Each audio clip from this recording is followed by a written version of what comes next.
प्यारे बच्चों, कैसे हैं आप लोग। आज हम एक बहुत ही महत्वपूर्ण थ्योरम पर डिस्कस करेंगे। पहले हम थ्योरम का नाम समझते हैं और उसको किस किस नाम से पुकारा जाता है ये भी ये समझते हैं। थ्योरम है अंकगणित की आधारभूत प्रमेय, the fundamental theorem of arithmetic.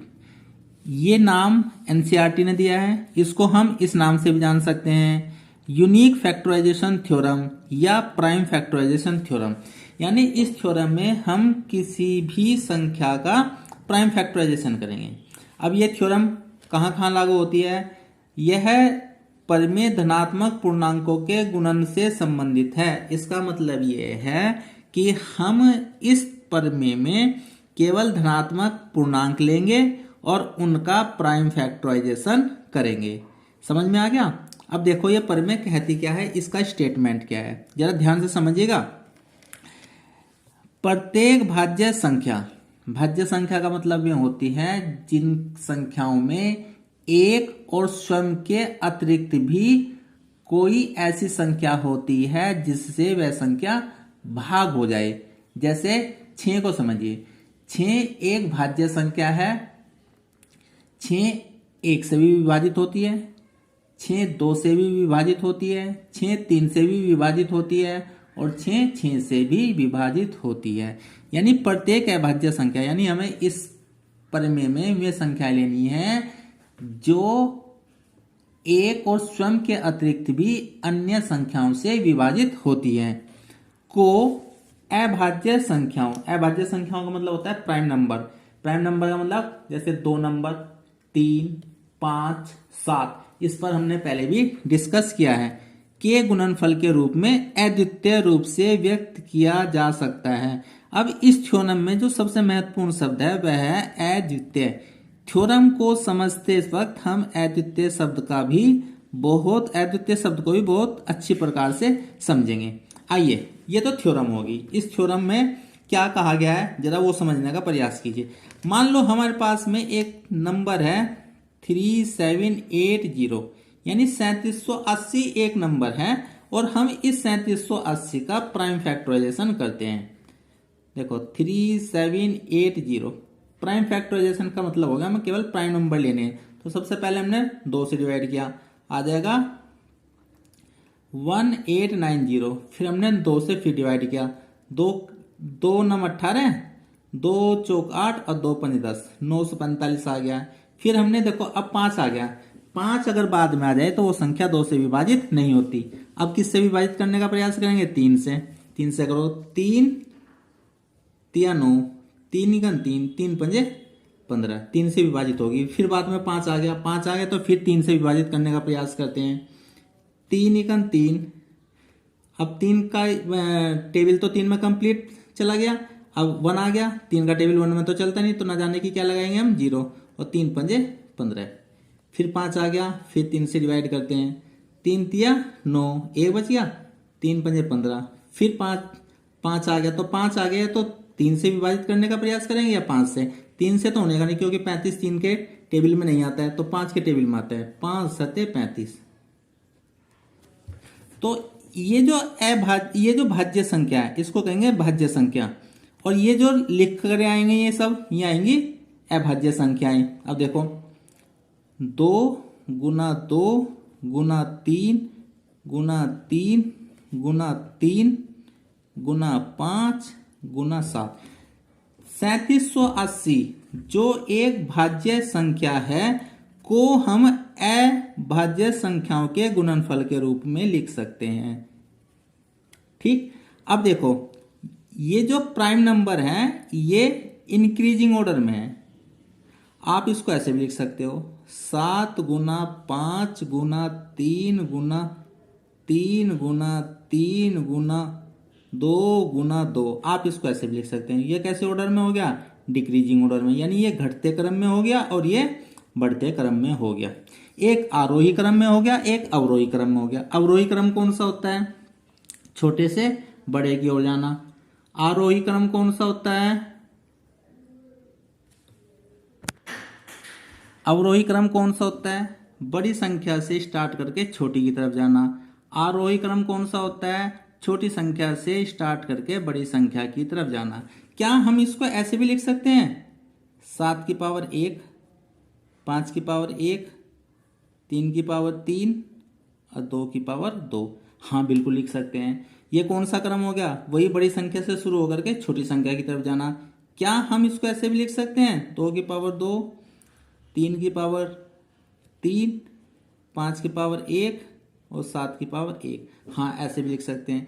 इसी प्रकार से हम इन संख्याओं को इंटरचेंज करके भी लिख सकते हैं। मान लो हमने ऐसे लिख दिया 2 की पावर 2, फिर हमने 3 ना लिख करके 5 की पावर 1, फिर 3 की पावर 3 और गुना 7 की पावर 1, हमने ऐसे भी लिख दिया है। ऐसे ही हम इसको कई प्रकार से लिख सकते हैं। तो अद्वितीय शब्द को समझने का पूरा प्रयास कीजिए। देखो ये हमने कितने रूप में लिखा? 1 2 3 4 5 6 7 8 और आगे भी हम इसको विभिन्न प्रकार से लिख सकते हैं।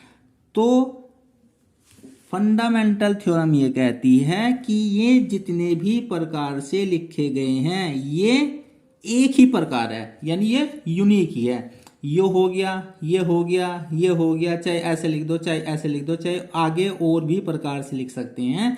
तो फंडामेंटल थ्योरम कहती है अगर आप इसको कितने भी प्रकार से लिखोगे तो ये यूनिक ही माना जाएगा, यानी ये एक ही माना जाएगा। इसलिए कहते हैं इसको अद्वितीय रूप से व्यक्त किया जा सकता है, मतलब इसको व्यक्त करने का कोई और रूप नहीं है। अगर आप इन रूपों की बात करोगे तो ये सब एक ही रूप हैं। मेरे ख्याल से ये बात आपकी समझ में आ गई होगी। अब इस फंडामेंटल थ्योरम पर एक और इंपॉर्टेंट थ्योरम है जो मैं आपको सिखा रहा हूं, सीखिएगा। अर्थमेटिक की जो आधारभूत प्रमेय हमने डिस्कस किया है उस प्रमेय के आधार पर एक इंपॉर्टेंट थ्योरम और है। अगर आपने गणित में पहले चैप्टर को अध्ययन किया होगा तो उसमें लिखा होगा जो एग्जाम का सबसे इंपॉर्टेंट क्वेश्चन है कि सिद्ध कीजिए √2 एक अपरिमेय संख्या है। तो उस अपरिमेय संख्या को जिस प्रमेय की सहायता से हम सिद्ध करते हैं वह प्रमेय यह है, और इसको सिद्ध करेंगे हम जो अर्थमेटिक की फंडामेंटल थ्योरम है। यानी अर्थमेटिक की फंडामेंटल थ्योरम से इसको सिद्ध करेंगे और इसकी सहायता से √2, √3, √5 एक अपरिमेय संख्या है, इसको सिद्ध करेंगे। पहले देखो क्या कहती है थ्योरम। माना a एक धनात्मक पूर्णांक है। धनात्मक पूर्णांक, देखो फंडामेंटल थ्योरम भी किसके लिए लागू होती है? धनात्मक इंटीजर्स या पूर्णांक के लिए लागू होती है। तथा p अभाज्य संख्या है। अभाज्य संख्या है कौन सी? वही प्राइम नंबर। तो देखो दोनों शब्द वही आ गए। इस प्रकार है कि p(a)² को विभाजित करता है तो p(a) को भी विभाजित करेगा। अब जरा इसको थ्योरम को जरा समझने का प्रयास करो।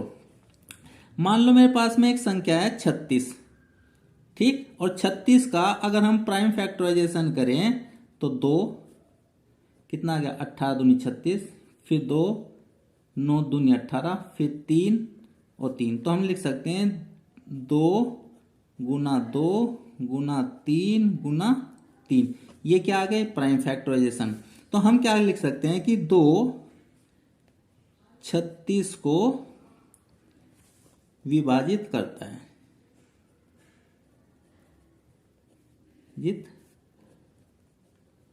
करता है। यही आ गया कि p क्या? Prime number. देखो ये प्राइम नंबर है, a² को विभाजित करता है। अब ये मैंने कोई भी पूर्णांक लिया है a², अगर मैं a लूंगा तो इसका आ जाएगा आंसर 6। तो 6 को क्या लिखेंगे हम? 2 गुना 3। तब देखो इसका भी प्राइम फैक्टराइजेशन क्या आ गया? 2 आ गया। तो हम क्या लिखेंगे? 2 6 को भी विभाजित करेगा।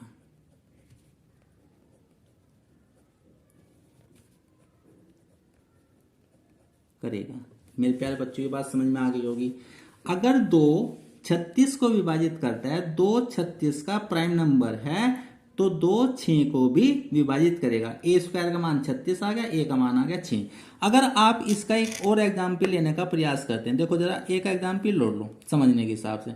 मान लो हमने a² को बेटा जी 15 ले लिया, तो 15 को मैंने क्या लिखा?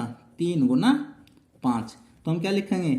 3 a² यानी 15। a² का मान कितना है? 15 को क्या करता है?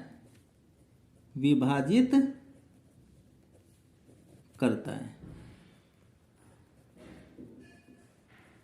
अब मैंने ए लेना, तो ए कितना आ जाएगा, वो आ जाएगा √15। अब ये तो धनात्मक तो है, ये पूर्णांक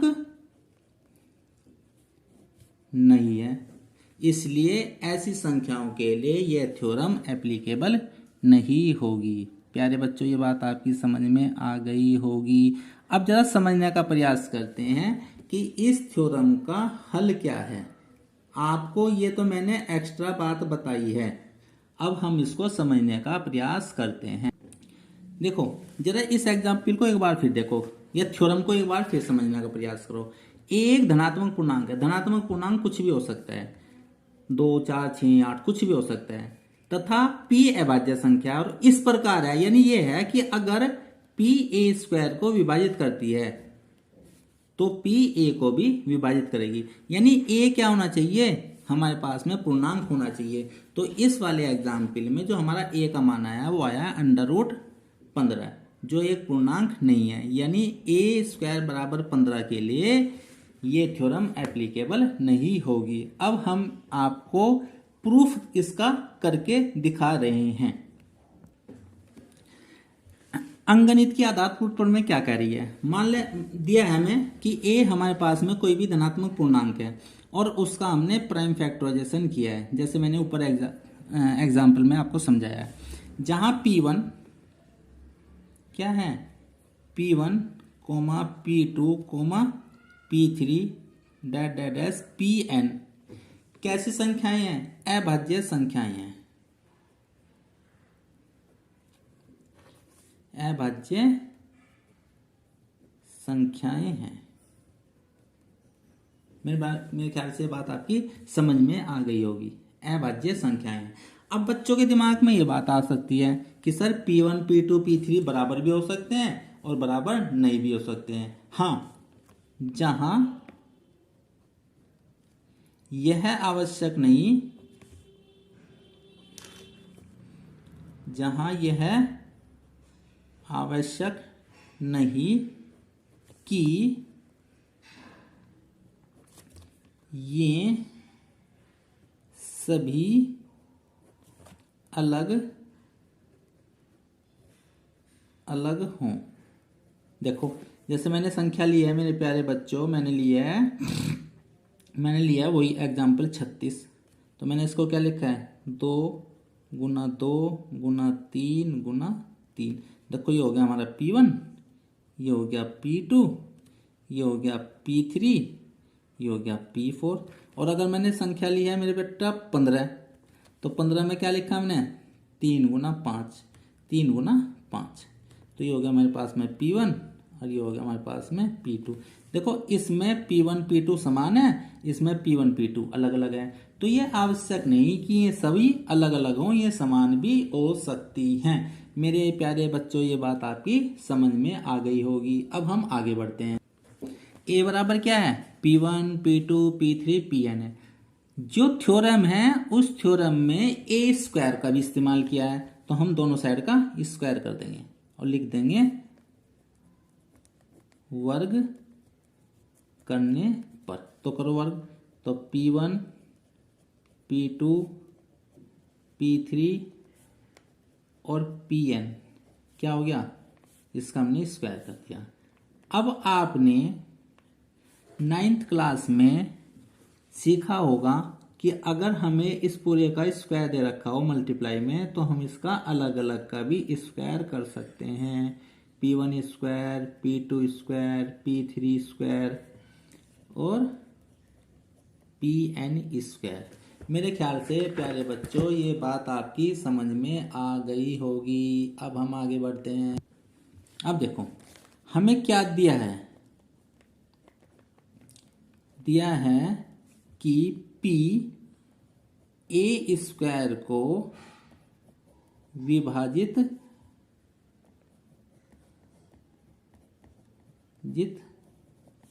करता है। इसका मतलब क्या हो गया, अगर हम इसमें देखें तो a² को कौन कौन विभाजित कर सकता है, p1 भी कर सकता है। a² को कौन विभाजित कर सकता है, p2 भी, p3 भी, पी एन बी, और यहाँ लिखा है पी ए स्क्वायर को विभाजित कर सकता है। इसका मतलब जो पी हो गया, इसका मतलब क्या हो गया, इसका मतलब हो गया कि जो पी है वह है P1 P2 P3 Pn में से कोई भी अभाज्य संख्या हो सकती है। पहले बहुत धैर्य से समझिएगा। पहले हमने पी लिया, ए लिया, ए को हमने प्राइम फैक्टराइजेशन के रूप में लिखा, किस में, कौन से नियम से, the fundamental theorem of arithmetic. उसके बाद में ए स्क्वायर किया, यानी दोनों तरफ का वर्ग कर दिया, उसके बाद में रिजल्ट आ गया।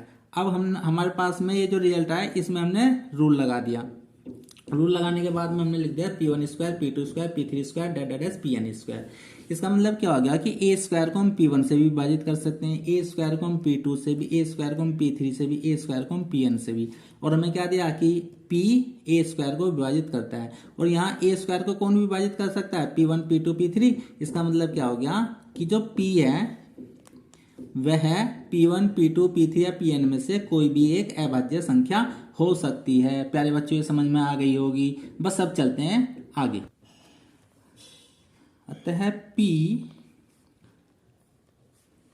ए स्क्वायर का एक अभाज्य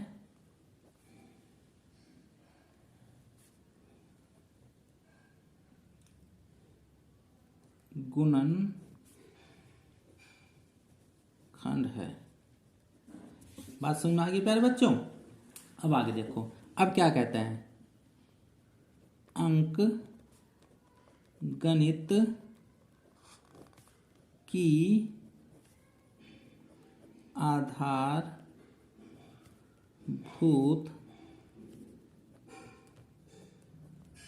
प्रमेय से, अंक गणित की आधारभूत प्रमेय से यह प्रदर्शन, कौन सा प्रदर्शन, ये कि P ए स्क्वायर को विभाजित करता है तो P1 भी हो सकता है, P2 भी हो सकता है, P3 भी हो सकता है, या P1 स्क्वायर भी हो सकता है, P2 स्क्वायर भी हो सकता है, या हम इसको जितने भी प्रकार से लिख सकते हैं जैसे मैंने आपको पीछे दिखाया है। अंक गणित की आधारभूत प्रमेय से यह प्रदर्शन यूनिक है, अद्वितीय है। समझिए एक बात और कि जो P है, जैसे मैंने यहां P1 लिखा है तो मैं P1 स्क्वायर भी लिख सकता हूं। P जो लिखा है वो P1 स्क्वायर की जगह मैं P2 स्क्वायर भी लिख सकता हूं। यानी इनमें से कोई भी एक संख्या ऐसी जरूर होगी जो ए स्क्वायर को विभाजित करेगी। और अंक गणित के आधारभूत प्रमेय यानी fundamental theorem of mathematics arithmetics क्या कहती है, वो यही कहती है कि इसको आप कितने भी रूप से लिखें वो सब का सब क्या है, अद्वितीय है। यानी आप उसको कितने भी प्रकार से लिखें वो सब एक ही है। इसका क्या मतलब हो गया, इसलिए क्या हो गया कि ए स्क्वायर के अभाज्य गुणनखंड, ए स्क्वायर के अभाज्य गुणनखंड क्या होंगे प्यारे बच्चों, P1, P2, P3 dash Pn है। अंकगणित की ये परिभाषा, अंकगणित की प्रमेय से हमें ये पता चल गया कि ए स्क्वायर के अभाज्य गुणनखंड क्या है, P1 P2 P3 और Pn है। इसका अर्थात P1 P2 P3 dash Pn P से विभाजित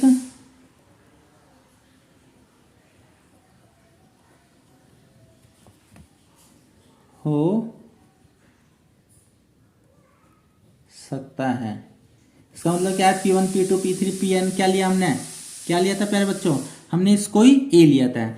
आप यहां मल्टीप्लाई का निशान भी लगा सकते हो क्योंकि P जो है वो P1 P2 P3 में से कोई भी हो सकता है या सारे भी हो सकते हैं, ठीक है नहीं। तो अब इसको क्या लिखा हमने, A P से विभाजित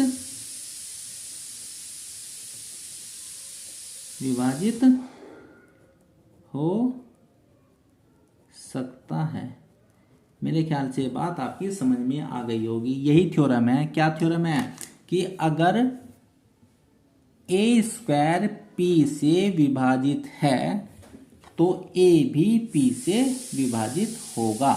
यही आपकी थ्योरम है और यही आपका सिद्ध हुआ। लास्ट में लिख दीजिएगा HP, यही आपको सिद्ध करना था। ये बहुत इंपॉर्टेंट थ्योरम है, आप इसका बार बार रिवीजन कीजिएगा, पॉज करके वीडियो को बार बार देखिएगा, तभी आपकी समझ में आएगी प्यारे बच्चों। Thank you for watching.